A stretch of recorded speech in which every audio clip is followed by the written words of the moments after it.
AV&R, we're a robotics and automation company. So we do robotic cells, so machines with robots doing various operations. Robotic finishing and some of our applications like profiling, like polishing, are very important to improve efficiency of an engine. One thing we're seeing more and more, and we've been exposed more and more, is 3D printing. This is very interesting because we're getting into an era right now that you'll see very efficient design or different design that were not possible in the past due to manufacturing limitation. Well, we started using it because we needed to be more efficient and have tooling more quickly. In the process of designing a system for a customer, we have most of the time to design the fingers to handle the parts with the robot.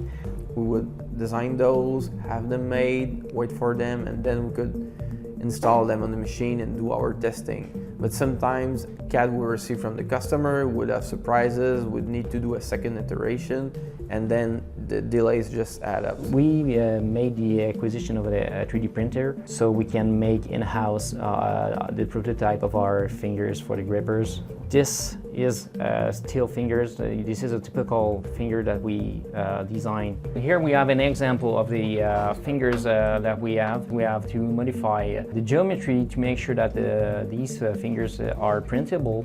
So when the build plane is ready, we can just click print, send it to our printer.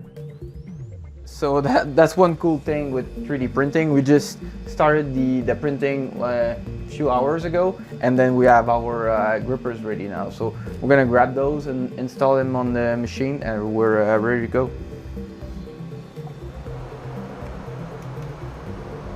Well, the gripper fingers are set up onto the gripper, so we're already ready to test these out and see if the geometry works out with the parts that we've got from our customer. And if there's any issue or surprises, we'll just do the loop all over again, modify the CAD in SolidWorks, start over the print, and put these back on the machine. So in around a day, we went from the model in SolidWorks to the actual parts on the system. So it's crazy how we can go faster with this new technology.